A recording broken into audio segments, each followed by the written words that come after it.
अस्सलामु अलैकुम वरहमतुल्लाहि वबरकातुहू। अल्हम्दुलिल्लाहि रब्बिल आलमीन वस्सलातु वस्सलामु अला सय्यिदिल मुरसलीन नबियना मुहम्मद व अला आलिहि व सहबिहि अजमाइन। अम्मा बाद फअऊज़ु बिल्लाहि मिनश शैतानिर रजीम। वतलु अलैहिम नबा इब्राहीम इज़ क़ाला लिअबीहि व क़ौमिहि मा तअबुदून क़ालू नअबुदु अस्नामन फनज़ल्लु लहा आकिफ़ीन क़ाल हल यस्मऊनकुम इज़ तदऊन औ यनफ़ऊनकुम औ यदुर्रून क़ालू बल वजदना आबाअना कज़ालिका यफ़अलून। আল্লাহ পাকের সমস্ত প্রশংসা, সালাত এবং সালাম নাযিল হোক প্রিয় নবী সাল্লাল্লাহু আলাইহি ওয়াসাল্লামের উপর। আজকের দর্স হচ্ছে আকিদাতুত তাওহীদ থেকে শেখ আল্লামা সালেহ আল ফৌজান হাফিজাহুল্লাহ তাআলা তার কিতাব তাওহীদ সম্পর্কে মুসলিমের আকীদা কেমন হওয়া উচিত। দর্সের বিষয়বস্তু হচ্ছে তাওহীদের রুবুবিয়ত। তাওহীদের রুবুবিয়ত, আল্লাহ পাক রব্বুল আলামিনের প্রভুত্ব, আল্লাহ পাকের কাজ কি আল্লাহ পাকের জন্য সুনির্দিষ্ট করা, আল্লাহ পাকের কাজের ক্ষেত্রে আল্লাহ পাক একক এ কথা বিশ্বাস করা এবং তার বাস্তবায়ন করা, এই বিষয়টি। এই ক্ষেত্রে যারা শিরকে লিপ্ত হয়েছে তাদের সম্পর্কে লেখক এর আগে যে আলোচনা আমাদের হয়েছে দর্শে, তাতে উল্লেখ করেছেন এরা রুবুবিয়তের, প্রভুত্বের বেশ কিছু বৈশিষ্ট্য আল্লাহ ছাড়া অন্যের মধ্যে ধারণা রেখেছে, যে প্রভুত্বের বৈশিষ্ট্য, রুবুবিয়তের বৈশিষ্ট্য, উলুহিয়াত ইলাহ হওয়ার বৈশিষ্ট্য, বেশ কিছু জিনিসের মধ্যে তাদের ভ্রান্ত ধারণা হয়, তারা সেসবকে রব হিসাবে গ্রহণ করেছে বা সেসবের পূজা করেছে।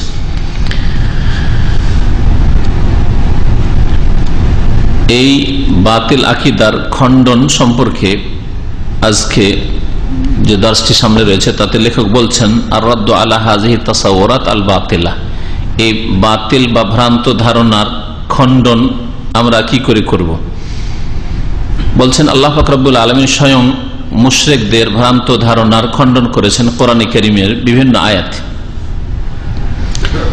তার মধ্যে প্রথম বিষয় হচ্ছে যে আল্লাহ পাক যারা মূর্তি পূজক, পৌত্তলিক যারা, তাদের খণ্ডন করেছেন এই আয়াত দ্বারা। আর এরকম বেশ কিছু আয়াত রয়েছে, দু একটি করে আয়াত লেখক শুধু পেশ করেছেন।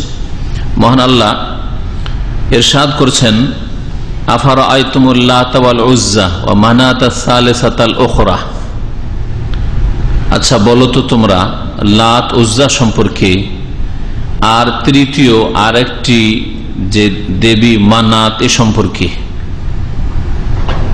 যে এগুলিকে তোমরা যে এলাহ সাব্যস্ত করেছ, এগুলি তোমাদের কখনো কাজে এসেছে কোন যুগে, না তোমাদের ক্ষতি করেছে। রুবুবিয়তের বৈশিষ্ট্য হচ্ছে যিনি রব তিনি ক্ষতির মালিক, লাভের মালিক।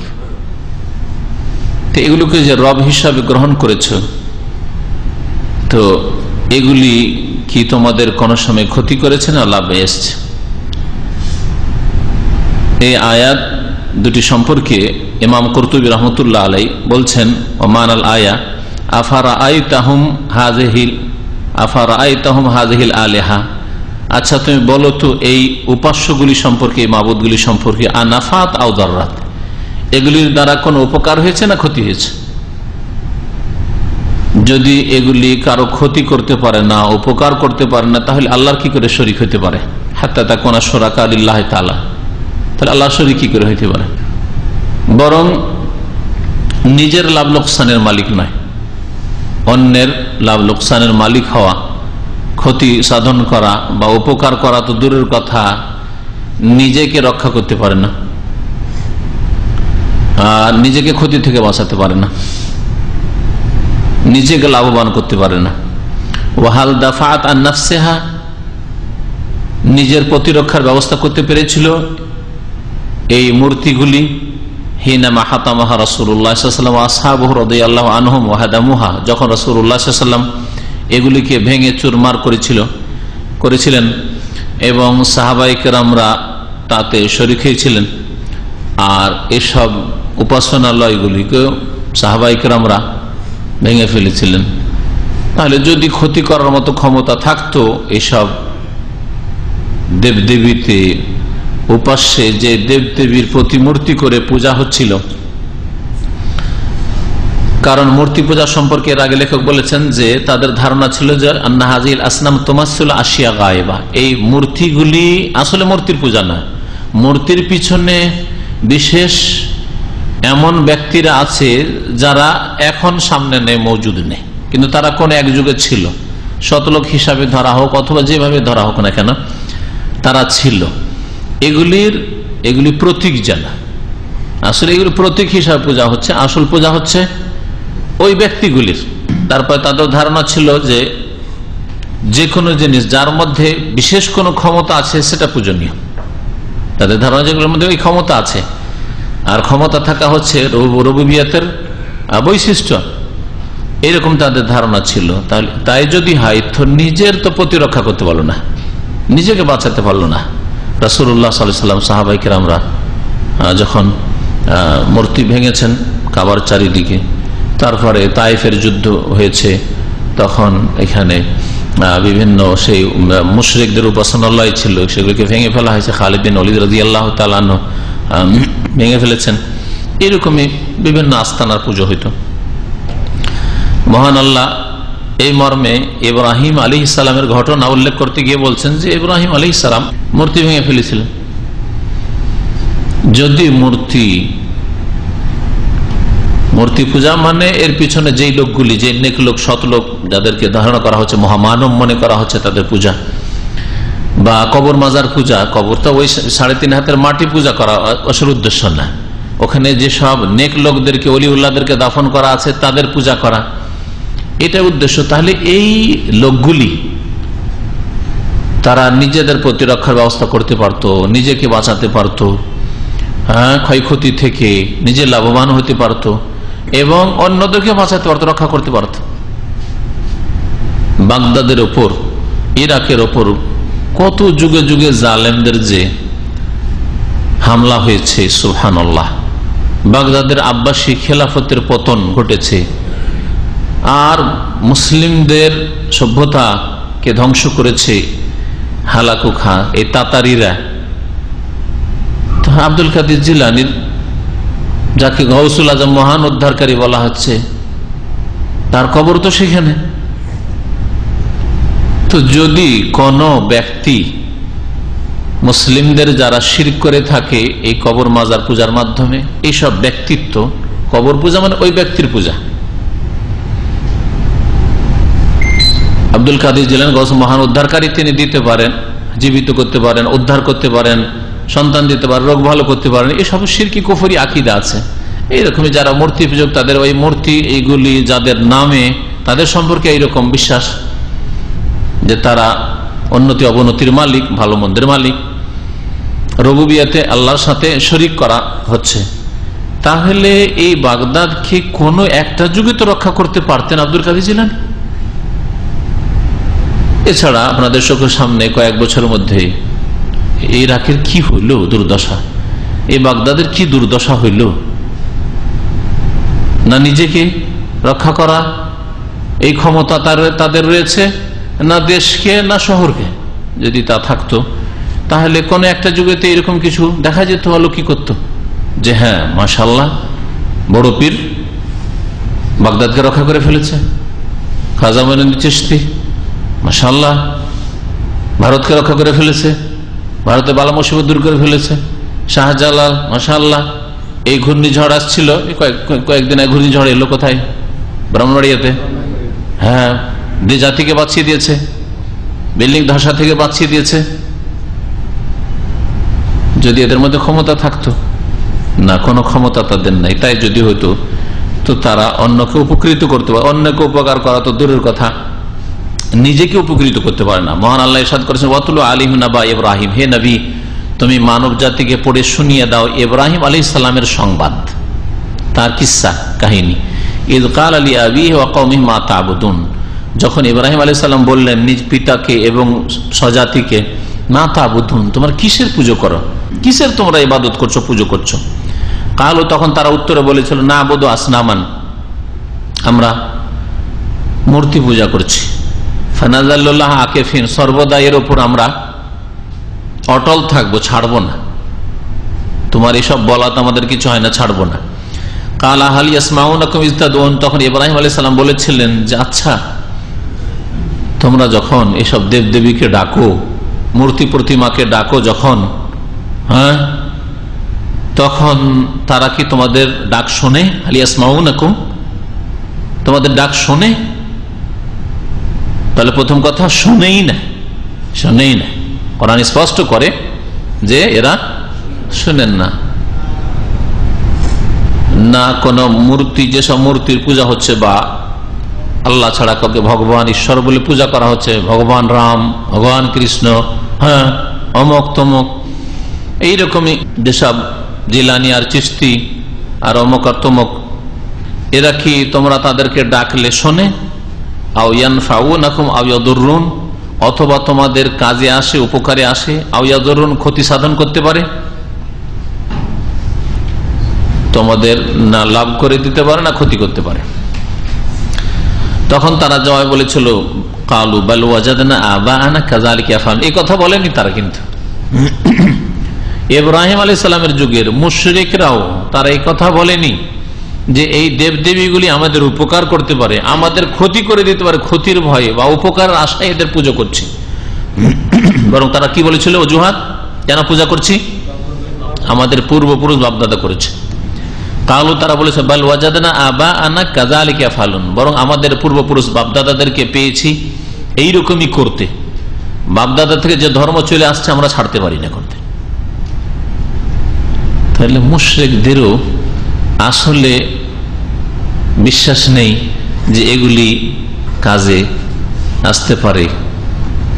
হ্যাঁ, অনেক মুশরিকি আছে যাদের বিশ্বাস নেই, কিন্তু গতানুগতি বাপদাদা করে এসছে, ধর্ম একটা তো করতে হবে, ধর্ম একটা করতে হবে। এইরকম যেমন হিন্দুদের পূজার অধিকাংশ এইরকমই, একটা ধর্মে থাকতে হবে, বাপদাদা থেকে চলে আসছে, ওটাতে আছে। ব্রেনকে খুলে সুস্থ মস্তিষ্কে চিন্তা করবি, এই রকমের কোন রকমের চেষ্টা নেই মানুষের। অনেকে আছে অন্ধ, যা লোকে বলে তাই বিশ্বাস করে বিনা কোনো তদন্তে। যারা আজকাল এক শ্রেণীর মুসলিম বলছে যে আমাদের অলিয়া আউলিয়া বুজুর্গানে দিন, এরা কেরামতিতে মৃতকে জীবিত করতে পারে, তাদের কেরামতিতে সাহায্য করতে পারে, উদ্ধার করতে পারে। অলিয়া উলিয়ারা আমাদের করেছে। সাহাবায়ে কেরামরা সবচেয়ে বড় ওলি আম্বিয়া রাসূলের পরে। দেখেন তো একজন সাহাবী কোন মৃত ব্যক্তিকে জীবিত করেছেন, দেখেন তো দেখি। একজন তাবেঈন, শ্রেষ্ঠ তাবেঈ সাঈদ ইবনুল মুসাইয়্যিব, হাসান বসরি, মুহাম্মদ বিন সিরিন, তাদের কেউ মৃতকে জীবিত করেছে, দেখেন তো দেখি।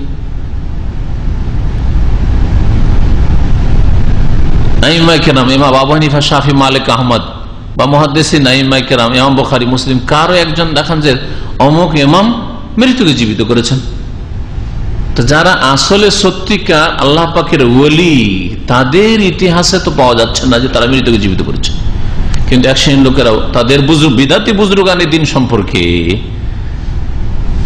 এই ভ্রান্ত বিশ্বাস রাখে যে এরা মৃতকে জীবিত করতে পারে, গায়েবী আওয়াজ দিয়ে উদ্ধার করে, ইত্যাদি ইত্যাদি, সব তাদের কেরামতি।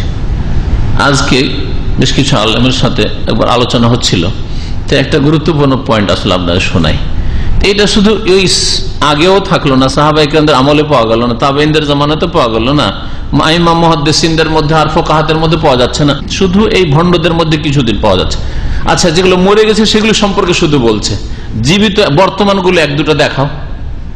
বাংলাদেশে অমুক অমুক আছে, ভারতে অমুক অমুক ওলি আছে যারা মৃতকে জীবিত করে, দেখিয়ে দাও আমাদের, যাই আমরাও দেখি ওদেরকে একটু পরীক্ষা করে যে কেমন মৃতকে জীবিত করতে পারে, কেমন তারা সন্তান দিতে পারে, কেমন রোগের আরোগ্য দান করতে পারে, এরা কেমন কলম থেকে কলমে এলেম দিতে পারে, একটু টেস্ট করা যাক তাদেরকে। কি বুঝলেন? ঠিক না? এই সিলসিলা তো থাকা উচিত না। ওলির দরজা, বেলায়েতের দরজা শেষ হয়ে গেছে, বন্ধ হয়ে গেছে, ওই বিশেষ কিছুদিনের জন্য খুলেছিল দেওবন্দে, আর বেরেলিতে যে আশরাফ আলী থানভী আর গঙ্গোহী আর মাহাজের মাক্কি, এই বেশ ওরা এসব এগুলো করলো আর নেই। আরে বর্তমানে তো দেওবন্দ আছে, তো দেখো 2-4 জন ওস্তাদ তারা মৃতকে জীবিত করে, হ্যাঁ অন্তরের কথা জেনে নিতে পারে, হ্যাঁ কলব থেকে কলবে এলেম দিতে পারে। দেখাও 2-4 জনকে দেখি আমরা, যেরকম চেহারা কিছু আছে, হাটহাজারি আছে, দেখান কিছু যে এরা এইসব করতে পারে। এগুলো ভ্রান্ত ধারণা না? যদি এটা সত্যিকার ধর্ম হইতো তো কিয়ামত পর্যন্ত এই সিলসিলা থাকতো, 2-4টা করে তো ওলি তো থাকতো। এইরকম ওলি, এইরকম ওলি ইসলামের নেই। হ্যাঁ, কোরআন হাদিস ওয়ালা ওলি আছে, আল্লাযীনা আমানু ওয়া কানু ইয়াত্তাকুন, ঈমান এবং তাকওয়ার ভিত্তিতে বেলায়াত, আল্লাহ পাকের বন্ধুত্ব দরজা সকলের জন্য খোলা আছে। তাতে এত কেরামতের ছড়াছড়ি নেই, মিছামিছি, আর এতে কেরামতের নামে শিরক কুফরি নেই। যারা দিতে পারে, রক্ষা করতে পারে, এরা ঝগড়া মিটাতে আসে, ইত্যাদি ইত্যাদি। আউযুবিল্লাহ।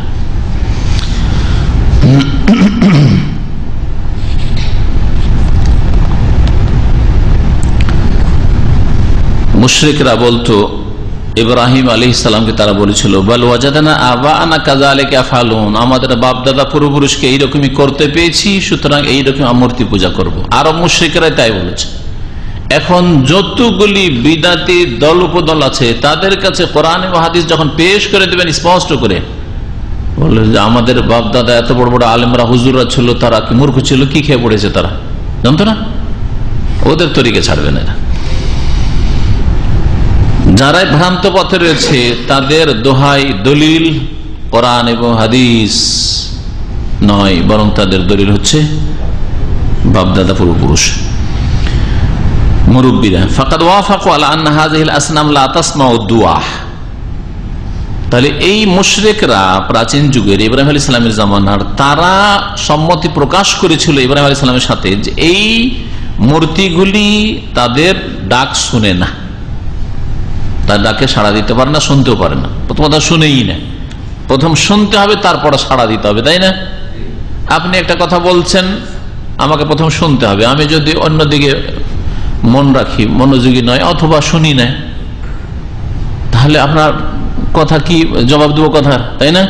প্রথমে শুনতে হবে, শোনার পরে আপনার তলব পুরা করবো কি করবো না সেটা, বা পারবো কি না সেটা পরের ব্যাপার। আল্লাহ তো বলছেন শুনেই না। শুধু এই মূর্তিগুলি সম্পর্কে আল্লাহ বলেনি, বরং কোরআনে কারিমে যারা কবরবাসী তাদের সম্পর্কে বলছে ওমা আনতা বিমুসমিইন মান ফিল কুবুর, হে নবী তুমি শোনাতেই পারবে না ওই সব লোকদেরকে যারা কবরে চলে গেছে। আল্লাহ পাক রব্বুল আলামিন তাহলে মৃতদেরকে শোনার শক্তি দেননি এইরকম যে যখন তখন তারা শুনে নেবে। বিশেষ সময় মুনকার নাকির প্রশ্ন করেছে, তখন বিশেষ সময় আল্লাহ পাক যদি কখনো চান কাফের মুশরিকদের লাশকেও শোনাইতে পারেন। যেমন বদরের কাফের মুশরিকদের 70 জন যে ধ্বংস হয়েছিল, হালাক হয়েছিল নবী করিম সাল্লাল্লাহু আলাইহি ওয়াসাল্লাম সাহাবায়ে কেরামদের হাতে, যখন তাদের লাশগুলিকে বদরের কূপে ফেলে দেওয়া হয়েছে, নবী সাল্লাল্লাহু আলাইহি ওয়াসাল্লাম কূপের কাছে গিয়ে তাদের এক এক নাম ধরে ডেকে বলেছিলেন যে তোমরা কি পেয়েছো যে আল্লাহ পাক ওয়াদা করেছিলেন তোমাদের সাথে? আমরা তো আলহামদুলিল্লাহ পেয়ে গেছি। আল্লাহ পাক আমাদের সাথে সাহায্যের ওয়াদা করেছিলেন, বিজয়ের ওয়াদা করেছিলেন, আল্লাহ পাক সম্মানিত করবেন তার বান্দাদেরকে, এইসব ওয়াদা দিয়েছি, আল্লাহ পুরা করেছেন। ওমর রাদিয়াল্লাহু তাআলা আনহু জিজ্ঞেস করলেন, জি ইয়া রাসূলুল্লাহ, আপনি এমন দেহের সাথে কথা বলেন যার কোনো রূহ নেই, রূহবিহীন দেহের সাথে, তো কাল্লাম আজসাদাল্লাহ আর ওয়াহালা। নবী কারীম বলেছিলেন যে তোমাদের চাইতে এখন বেশি শুনছে, আল্লাহ ওদেরকে লাঞ্ছিত অবদস্থ করার জন্য শোনার শক্তি দিয়েছে। হ্যাঁ, তাহলে বিশেষ সময়ে কোন মৃতকে শুনিয়ে দাও, এটা ওলির সাথে খাস হওয়া তো দূরের কথা, সাধারণ একটা মুসলিমের সাথেও খাস না, কাফির আল্লাহ শোনাইতে পারে। হ্যাঁ, মৃত ব্যক্তিকে যখন দাফন করা হয় তারপরে উঠিয়ে ফেরেশতা জিজ্ঞেস করে, যে কোনো মানুষকে জিজ্ঞেস করা হয়, এটা মুসলিমের সাথে শুধু খাস না, তাই না? আর এমনিতে কোরআন কারীমের বিধান যে যারা মারা গেছে তারা শোনে না, মৃত শোনে না, এই মূর্তিগুলি শোনে না ডাক। ওয়ালা তানফাউ, উপকার করতে পারে না, ওয়ালা তাদুর, ক্ষতিও করতে পারে না। ওয়া ইন্নামা আবাদুহা তাকলিদান লিআবাহিম, এই ইব্রাহিম আলাইহিস সালামের জাতি মুশরিকরাও বলেছিল যে আমরা এইসবের পূজা করছি কেন? বাপদাদার অনুকরণে তারা পুজো করেছিল এগুলির, তাদের বাপদাদা পূর্বপুরুষদের অন্ধ অনুকরণে। অন্ধবিশ্বাসী দুনিয়ার ক্ষেত্রে অন্ধবিশ্বাসী কিন্তু মানুষ হয় না। আমি মাঝে মাঝেই বলি, দুনিয়ার ক্ষেত্রে অন্ধবিশ্বাসী আমরা হলে কেউ এখানে পৌঁছিতে পারতাম না, তাই না? আমার আব্বা শুধু হজে আসছেন, চাকরি করার স্বপ্নই দেখেননি সৌদি আরবে, হ্যাঁ, পড়াশোনার স্বপ্নই দেখেননি সৌদি আরবে।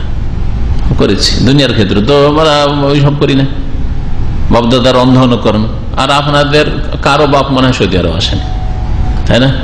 আর যদি এশিয়ায় থাকে, আমার বাপ ক্লিনার ছিল তো আমিও ক্লিনার থাকবো, আমার বাপ প্রাইমারি পাস ছিল আমিও প্রাইমারি পাস, আমার বাপ অশিক্ষিত ছিল আমিও অশিক্ষিত থাকবো। আছে দুনিয়াতে কি ওইরকম লোক? কোন লোক, হাত পাগলা লোকও পাবেন না এরকম। কিন্তু ধর্মের ক্ষেত্রে, দিনের ক্ষেত্রে, তৌহিদ আকীদার ক্ষেত্রে, সঠিক দিন জানার ক্ষেত্রে এই বিদাতি মুশরিকরা হচ্ছে হাত পাগলা। তো বাপদাদা পূর্বপুরুষদের অন্ধ অনুকরণ, এটা হচ্ছে বাতিল দলিল। ও তাকলিদ হুজ্জাতুন বাতিলা, অন্ধ অনুকরণ করা হচ্ছে বাতিল দলিল, এটা কোনো দলিল নয়, যুক্তি নয়। যেটা দুনিয়ার ক্ষেত্রে প্রযোজ্য না সেটা দিনের ক্ষেত্রে অবশ্যই প্রযোজ্য না। দিনের ক্ষেত্রে আরো সজাগ থাকতে হবে। দুনিয়ার ক্ষেত্রে 2 পয়সা লাভ হইলো না হইলো করলাম না, আমার বাপ চাষি ছিল আমিও চাষি থাকলাম, ব্যবসার কি বা দরকার? বাপ দাদা চাষাবাদ করে আসলো, কৃষি কাজ করে আসলো, প্রয়োজনই কি ব্যবসায় নামার? চলবে, তারপরে না চলবে না, রুজি রোজগার চলে যাবে, পেটের ভাত হয়ে যাবে। হ্যাঁ, কিন্তু দিনের ক্ষেত্রে যদি অন্ধ অনুকরণ করেন, আর যাদের অন্ধ অনুকরণ করছেন তারা যদি ওই জাহান্নামের রাস্তায়, শিরক কুফরের রাস্তা থেকে থাকে, তাহলে আপনিও জাহান্নামে। তাহলে ওই ক্ষেত্রে আরো বেশি সজাগ হওয়া উচিত ছিল।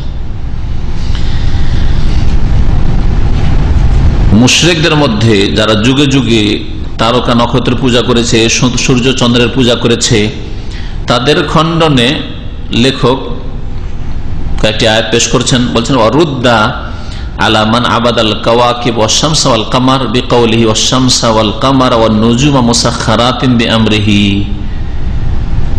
যেসব লোকেরা তারকা পূজা করে, সূর্য পূজা করে, চন্দ্র পূজা করে, তাদের খণ্ডন আল্লাহ পাকের এই বাণী দিয়ে আমরা করতে পারি। আল্লাহ পাক বলছেন যে সূর্য, চন্দ্র এবং তারকারাজি এগুলি হচ্ছে মুসাখখারাতিন বিআমরিহি, আল্লাহ পাকের নির্দেশে নিয়োজিত। আল্লাহ যেই ভাবে নির্দেশ করেছেন, যেই কাজের জন্য সৃষ্টি করেছেন, সেই কাজে নিয়োজিত আছে। হ্যাঁ, আপন গতিতে চলতে আছে, যেভাবে আল্লাহ পাক রব্বুল আলামিন চলার জন্য সৃষ্টি করেছেন। এটা হচ্ছে আল্লাহ পাকের তাসখির, মানে নিয়োজিত করা হবে। কওলিহি, তো যেগুলি আল্লাহ পাকের নির্দেশ মোতাবেক চলে সেগুলি আবার এলা আর মাবুদ কি করে হতে পারে? পূজনীয় কি করে হতে পারে? নিজে মাবুদ কি করে হইল? অন্য কারো আদেশে চলছে, অন্য সত্তা, আল্লাহ পাক যেই জন্য সৃষ্টি করেছেন সেই কাজে লেগে আছে, তাহলে মাবুদ কি করে হইতে পারে? এটা, এই পয়েন্টটা হচ্ছে যে এগুলি মাবুদ নয়, উপাস্য নয়, এগুলি রব নয়, এগুলির মধ্যে প্রভুত্বের বৈশিষ্ট্য নেই। প্রভুত্ব থাকলে স্বাধীন থাকে। আর একজন শাসক আর একজন শাসকের গোলামি মেনে নিতে চায় না, পারলে গোলামি মেনে নিতে চায় না, ফস করে উঠে, তো দেখবো, হ্যাঁ, না পারলে তখন গোলামি করে, তাই না? কওলিহি, আল্লাহ পাক রব্বুল আলামিনের বাণী দ্বারা খণ্ডন করা যেতে পারে। আল্লাহ পাক ইরশাদ করেছেন, অমিন আয়াতিহিল লাইল ওয়ান নাহার ওয়াশ শামস ওয়াল কামার। আল্লাহ পাকের নিদর্শন সমূহের অন্তর্ভুক্ত হচ্ছে রাত, দিন, সূর্য, চন্দ্র। এগুলি আল্লাহ পাকের নিদর্শন, মানে আল্লাহ পাকের সৃষ্টিতে এমন কিছু আছে যেগুলি দেখে, যেগুলি নিয়ে গবেষণা করে, যেগুলি নিয়ে চিন্তা করে স্রষ্টাকে চেনা যেতে পারে। এগুলি হচ্ছে আল্লাহ পাকের সৃষ্টিগত আয়াত। আল্লাহ পাকের সৃষ্টিগত আয়াত হচ্ছে রাত, দিন। দেখেন, রাত, ঠান্ডা, গরম, ছোট, বড়, হ্যাঁ, আলো, অন্ধকার, দিন, ঠান্ডার দিন, গরমের দিন, বড় দিন, ছোট দিন। হ্যাঁ, রাতের বেশ কিছু অংশ দিনে ঢুকে যাচ্ছে, দিনের বেশ কিছু অংশ রাতে ঢুকে যাচ্ছে। সুবহানাল্লাহ, রাত যাচ্ছে, দিন। এছাড়া বহু শেখার বিষয় রয়েছে যেগুলি সায়েন্সে ঢুকলে জানবেন। সূর্য চন্দ্র নিয়ে এগুলি আল্লাহ পাক রব্বুল আলামিনকে চেনা, বিশাল সৃষ্টি, এমনিতে তৈরি হয়ে গেছে। এটা ক্ষুদ্র একটা কাঁটাও তো বলবেন না যে এমনিতে তৈরি হয়ে গেছে, বলবেন যেটা প্রাকৃতিক, প্রাকৃতিক দুর্যোগ, প্রাকৃতিক সব প্রাকৃতিক বালা মুসিবত, আসলে এগুলো প্রাকৃতিক দুর্যোগ না। আল্লাহ পাক রব্বুল আলামিনের সবকিছু নিয়ন্ত্রণাধীন। আল্লাহ পাক বলছেন লা তাসজুদু লিশ-শামসি ওয়ালা লিল-কামার, সুতরাং তোমরা সিজদা করিও না সূর্যকে এবং চন্দ্রকে। মানে এক কথায় আল্লাহ পাকের সৃষ্টিকে, এগুলি আল্লাহ পাকের সৃষ্টি, আল্লাহ পাকের নিদর্শন, আল্লাহকে চেনার উপায়, সুতরাং এগুলিকে সিজদা করিও না, এগুলির পূজা করিও না। ওয়াসজুদু লিল্লাহিল্লাযী খালাকাহুন, সেই সত্তাকে সিজদা করো যিনি আল্লাহ, আল্লাযী খালাকাহুন্না, যিনি এইসব জিনিসগুলিকে সৃষ্টি করেছেন, রাত সৃষ্টি করেছেন, দিন সৃষ্টি করেছেন, সূর্য সৃষ্টি করেছেন, চন্দ্র সৃষ্টি করেছেন। এগুলি সিজদা করিও না, বরং আল্লাহ পাককে সিজদা করো। ইন কুনতুম ইয়াহু তা'বুদুন, সত্যিকার অর্থে তোমরা যদি তারই ইবাদতকারী হও, আল্লাহ পাকের ইবাদতকারী যদি হও, তাহলে তোমরা আল্লাহ পাকের ইবাদত করবে যিনি সৃষ্টিকর্তা। আর যা সৃষ্টি, যেগুলি আল্লাহ পাকে জানার উপায়, নিদর্শন, সেগুলির পূজা করবে না।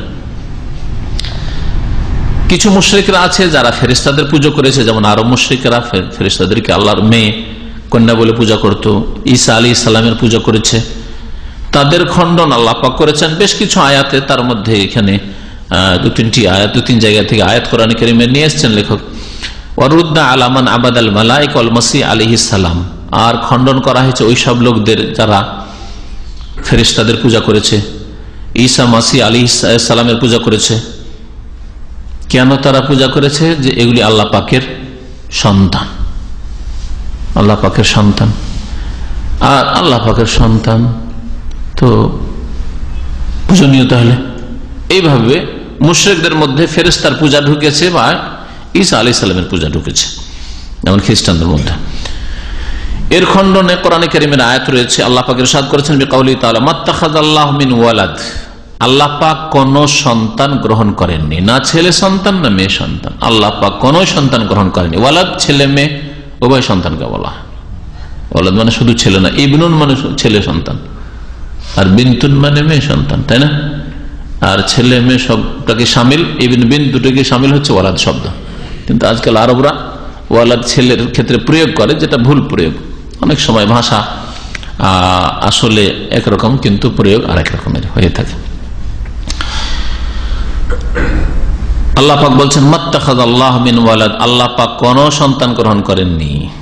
সূরা মুমিনুনের আয়াতটি, আয়াত নম্বর 91। আল্লাহ পাক আরো ইরশাদ করেছেন আন্না ইয়াকুনু লাহু ওয়ালাদ ওয়া লাম তাকুন লাহু সাহিবা, ওয়া লাম তাকুন লাহু সাহিবা। আন্না ইয়াকুনু লাহু ওয়ালাদ ওয়া লাম তাকুন লাহু সাহিবা, কি করে আল্লাহ পাকের সন্তান হতে পারে? আল্লাহ পাকের ছেলে মেয়ে আবার কি করে হতে পারে, অথচ তার কোনো সঙ্গিনী নেই, স্ত্রী নেই? কি করে হইতে পারে? ওয়ালাম তাকুন লাহু, আল্লাহ পাকের বিবি আছে? নেই। আল্লাহ পাকের যখন সঙ্গিনী নেই, তাহলে আল্লাহ পাক রব্বুল আলামিনের সন্তান সন্ততি কি করে হইতে পারে? সূরা আনাম আয়াত নম্বর 101। আল্লাহ পাক আরো ইরশাদ করেছেন সূরা ইখলাসে, কুল হুয়াল্লাহু আহাদ, আল্লাহ একক, হে নবী বলে দাও আল্লাহুস সামাদ, আল্লাহ অমুখাপেক্ষী এবং সকল সৃষ্টি তার মুখাপেক্ষী। সামাদ মানে, সামাদে এত ব্যাপকতা রয়েছে, সমস্ত সৃষ্টি আল্লাহ পাকের মুখাপেক্ষী, আল্লাহ অমুখাপেক্ষী। সৃষ্টি যত শক্তিশালী হোক না কেন, তার চাইতে শক্তিশালী কিছু থাকতে পারে। সুতরাং বা কোনো এক সময় এইরকম অসহায় হতে পারে যে আশাবাদী, যে আমার যদি হেল্প হইত। আল্লাহকে বিশ্বাস করলে, আল্লাহ পাক রব্বুল আলামিনের শরণ নিয়ে থাকে, আল্লাহ পাকের আশ্রয় কামনা করে, আর আল্লাহ যদি বিশ্বাসী না হয়, মুশরিক হয়, তো মনে করে যে দেবদেবী আমার চাইতে বেশি শক্তিশালী, পীর ওলি কবর মাজার আমার চাইতে শক্তিশালী, সেজন্য তারা দিতে পারে। আর যদি নাস্তিক হয়, তবু মনে করে উফ, আমার প্রাণটা যদি বাঁচত, বাঁচাবে কে? হ্যাঁ, তিনি একমাত্র আল্লাহ। যে কোনো নাম দিক না কেন, আল্লাহ নাম দিক, আর ওলি নাম দিক, আর দেবদেবী নাম দিক, হ্যাঁ, আর বলুক যে প্রাকৃতিক বলুক, কিন্তু আল্লাহ পাক রব্বুল আলামিন কে মানুষ যেখানে অসহায় হয়ে যায়, সেখানে বিশ্বাস করে, সেখানে গিয়ে তার শরণাপন্ন হয়। নাম বলতে গিয়ে, চিনতে গিয়ে, কারণ জ্ঞান না থাকার কারণে ভুল করতে পারে। কিন্তু যে কোনো মানুষের এটা প্রকৃতির স্বভাব হচ্ছে যে যখনই কোনো জায়গায় অপারগ অসহায় হয়ে যায় তখন বড় কোনো শক্তির আশ্রয় কামনা করে। আর একমাত্র সার্বিক ক্ষমতার মালিক রব্বুল আলামিন, যিনি অপ্রতিরোধ্য, আল কাহার, যিনি সর্বজয়ী, আল আজিজ, যে শক্তিকে কোন শক্তি হারাতে পারে না, আল্লাহ পাক রব্বুল আলামিন জাত। আল্লাহুস সামাদ লাম ইয়ালিদ ওয়া লাম ইউলাদ, না আল্লাহ পাকের সন্তান রয়েছে না আল্লাহ কারো সন্তান। লাম ইয়ালিদ, না জনক না জাতক। ওয়া লাম ইয়াকুল লাহু কুফুয়ান আহাদ, না আল্লাহ পাকের, না তার মানে আল্লাহ লাহু, না তার কোন সমকক্ষ রয়েছে, তার কোন সমকক্ষ নেই। যখন সমকক্ষ নেই তো আর কেউ রব কি করে হইতে পারে? কেউ আর কেউ এলাহ মাবুদ কি করে হইতে পারে? একমাত্র এলাহুল হক আল্লাহ পাক রব্বুল যালিকা বিআন্নাল্লাহু হুয়াল হক, আল্লাহ পাক রব্বুল আলামিন হক মাবুদ। ওয়া আন্না মা ইয়াদউনা মিন দুনিহিল বাতিল, আর আল্লাহকে বাদ দিয়ে যে সবের উপাসনা করে, পূজা করে মানুষ, সেগুলি হচ্ছে বাতিল। এই ছিল আজকের আলোচনা। মুশরিকদের, যে কোনো জাতের মুশরিক হোক না কেন, মুশরিকদের যে আল্লাহ ছাড়া অন্যের পূজা বা অন্যকে রব মনে করা, অন্যের মধ্যে প্রভুত্বের বৈশিষ্ট্য, এইরকম ধারণা রাখা, ভ্রান্ত ধারণা, এগুলির খণ্ডন সম্পর্কে লেখকের কথা। আর তারপরে আমাদের একটা নতুন দর্শ শুরু হবে, সেটা হচ্ছে যে সারা পৃথিবীর সমস্ত সৃষ্টি এবং সমস্ত সৃষ্টির প্রকৃতিতে এই বিষয়টি রয়েছে যে সমস্ত সৃষ্টিকর আল্লাহ পাকের অনুগত, আর আল্লাহ পাক রব্বুল আলামিনের কাছে সারেন্ডারকারী, স্বেচ্ছায় হোক বা অনিচ্ছাকৃত হোক। একমাত্র মানুষ এবং জিনের মধ্যে বেশ কিছু অবাধ্য আছে, যারা স্বেচ্ছায় আল্লাহকে স্বীকার করে না বা আল্লাহ পাকের তৌহিদ একত্বকে স্বীকার করে না, কিন্তু অনিচ্ছাকৃত যেখানে বাধ্য সেখানে গিয়ে আল্লাহ পাকের প্রভুত্ব রুবুবিয়তকে স্বীকার করতে বাধ্য। আর বাকি সমস্ত সৃষ্টি আল্লাহ পাকের অনুগত। এই মর্মে বেশ কিছু কোরআনে কারীমে আয়াত রয়েছে, কখনো সেজদার ভাষা দিয়ে, কখনো আত্মসমর্পণের ভাষা দিয়ে, ওয়ালাহু আসলামু মান ফিস সামাওয়াতি ওয়া মান ফিল আরদ, এই বিষয়টিকে লেখক উল্লেখ করেছেন। আর আজকে যেহেতু আলোচনা শুরু হইতে লেট হয়ে গেছে, সময় বেশি নেই, এই আলোচনা আবার শুরু করলে কমপক্ষে আধা ঘন্টা 40 মিনিট লাগবে, সেজন্য আজকে এখানেই ছেড়ে দিচ্ছি। আল্লাহ পাক রব্বুল আলামিন যেন আমাদেরকে তার তৌহিদ বুঝার তৌফিক দান করেন, সহি আকীদা, কোরআন এবং হাদিস ভিত্তিক আকীদা গ্রহণ করার তৌফিক দান করেন, কোরআন এবং হাদিস ভিত্তিক আকীদা সম্পর্কে সঠিক জ্ঞান হাসিল করার তৌফিক দান করেন, এবং সঠিক আকীদার উপর আল্লাহ পাক যেন জীবন যাপনের তৌফিক দান করেন। আল্লাহ পাক রব্বুল আলামিন যতদিন রাখবেন সমস্ত গুমরাহি বিভ্রান্তি থেকে, শিরক বিদআত থেকে আল্লাহ পাক যেন বাঁচিয়ে রাখেন। যেসব মুসলিম ভাই বোনরা গুমরাহ পথভ্রষ্ট হয়ে রয়েছে, আল্লাহ পাক তাদেরকে যেন হিদায়াত দান করেন। যেসব অমুসলিমরা ইসলামের পথ থেকে, তৌহিদের পথ থেকে বিভ্রান্ত হয়ে শিরক কুফরিতে লিপ্ত রয়েছে, আল্লাহ পাক তাদেরকে যেন হিদায়াত দান করেন।